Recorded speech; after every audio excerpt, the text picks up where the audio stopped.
thought I fixed it. I thought I had. Yeah, well, that's why we tested. Hiya, James. How you doing? Nice to speak to you. Hey, how's it going? Fantastic. Congratulations on Latency. It's well, I loved Thank it you. a bit. It's really, really great. So I mean, I'm quite curious. What I loved about this movie is the fact that it combines. I imagine your love of video games, no? It kind of treats it as a way to kind of escape our own head in a way to kind of get away from mental health, no? But at the same time, it also kind of posits video games as also kind of a metaphor for our mental health. So I'm quite curious, what was kind of the genesis, the seed for the actual story in the film? Was it that mental health itself that you wanted to kind of shine a light on that, or was it more kind of the video games and then you kind of found a way to work mental health into video games, if you will? Yeah. I mean, the very, very sort of beginnings of the idea sort of came from gaming and the technology around gaming. And it was only later that I wanted to explore, okay, so what sort of character do I want for this? So the process sort of went from it, back in my younger years, one of the first jobs I had finishing film school was actually designing games for a games company that made cell phone games.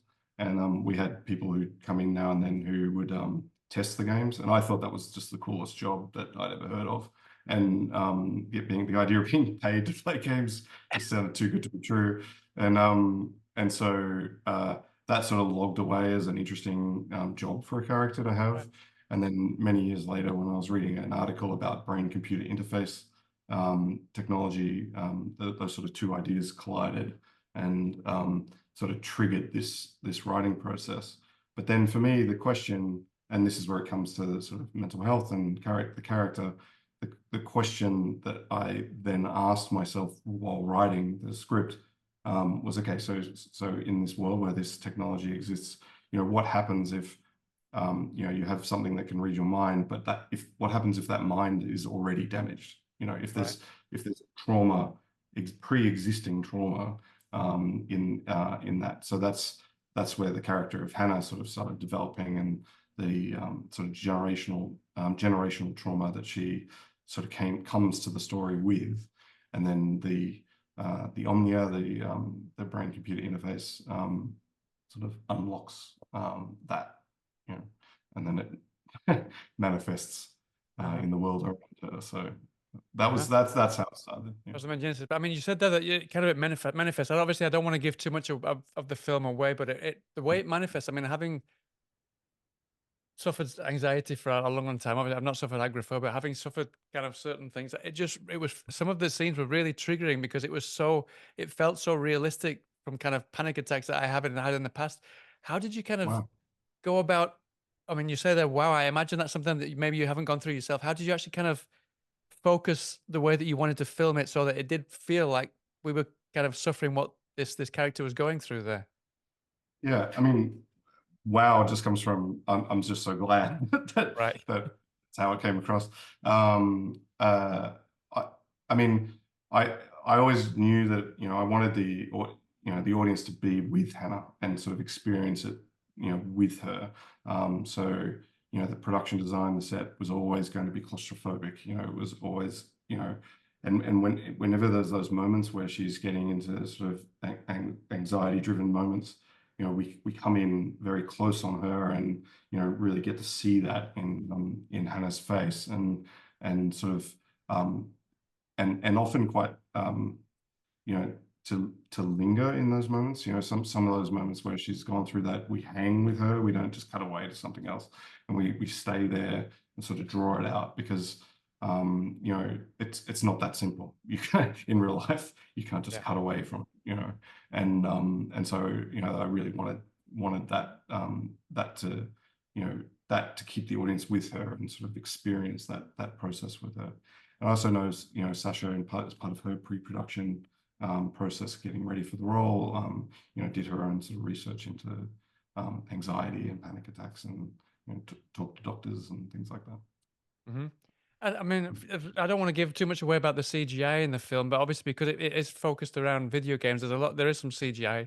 I don't want horror fans to go, I know, not CGI again, but it's part of the story. It has to be CGI. It can't be prosthetics here. But were you ever concerned that because it was going to be CGI that you wouldn't be able to kind of tap into that kind of what you wanted to portray that the character Hannah's going through in the film at all? Yeah, I mean, I'm very comfortable with using VFX and special effects and whatever it takes. I'll use whatever it takes to tell the story. So, as I mean, for me, I mean, I personally, so in the film, she plays Tetris, and uh, I and then you see sometimes that it sort of manifests in the world around her, and that actually comes from my own personal experience of basically being addicted to playing computer games and being addicted to Tetris at that time, and I would literally see it in the world around me, Right. so I have a very clear idea of how that works, how you see the game in the world around you, even though it's not actually there, and how it sort of projects out of your mind into the real world. And And the music as well, I imagine, was kind of that kind of thing as well. Now the music, because there's a kind of the very kind of 80s retro video game music going through a lot of the film as well. yeah, well, I mean, we were lucky to get permission to use Tetris and the actual game, and then for the music, our composer did his own version of the music for that. It's a Russian folk tune, actually, so it's out of copyright, so we were good to use it. And that really, the sound sort of, especially for anyone who's played Tetris, you hear that music and you go, oh, okay, Tetris. You don't even need to see it on the screen. It's just, okay, that's Tetris. And so, I mean, for anyone who's sort of spent time sort of playing a game for too long, you lose time, you lose track of what's going on around you, and there are like rather in the real world, there are rather serious circumstance of gaming addiction that have led to rather disastrous consequences for people. People starving because they haven't stopped the game to stop and eat, and even some cases of murder where someone has had their online sort of avatar killed in the game, and they go and find the other person and kill them in real life. It's not that as fictional as it might Like seem. people think they're living in the Matrix and those kind of things. Yeah, no, exactly what you mean. Yeah. That's Well, right. so we've just got a couple of minutes, so just to kind of finish off, I was thinking about kind of there's in the game. I think this is in the trailer as well. That this contraption that she gets in the post is kind of this gaming device that she can start to kind of control things, which is kind of in a way some things that we are almost kind of starting to do right now. No, was there anything that you wanted? I mean, I imagine it's kind of based on things that you've worked on. You said you've worked on apps and things like that. Was there anything in the script that you wanted to try to get her to control that it didn't quite work in the film, or is there something that you'd like to be able to control with your mind? Yeah, I'd love to control my own computer with my mind. Just make it work faster. But anything I tried in the film. I mean, It it's difficult to kind of know what's going to happen in the future and kind of predict things. No, so was there anything there that you wanted to try and predict, but it didn't kind of work, didn't play out quite as you expected for the film that you think would Yeah, be I mean, really there's a couple of scenes.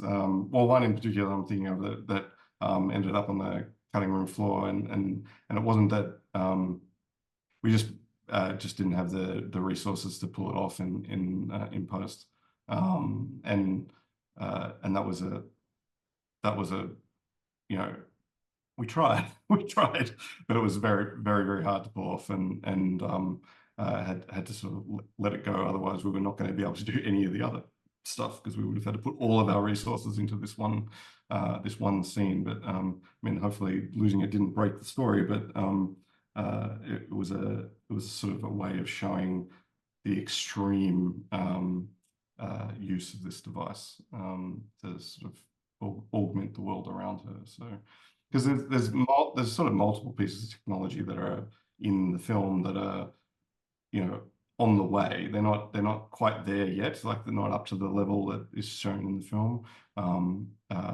But if you set up, say, augmented reality in the opening sequences,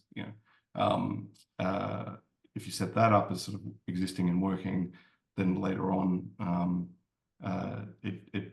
you're more likely to to believe and accept the reality and the technology that you sort of experience, say, later in the film. Brilliant. Well, listen, giving the wrap, James. So, listen, thank you so much for your time. I wish you the best of luck with the film. I hope people enjoy it as much as I did, and I hope to speak to you again sometime soon. Great. Thanks very much. All right, great to speak to you. Take care of yourself. You are controlling me! All I've had was the games. Game after game. Open the door and walk out. The Omniac is with you. Always.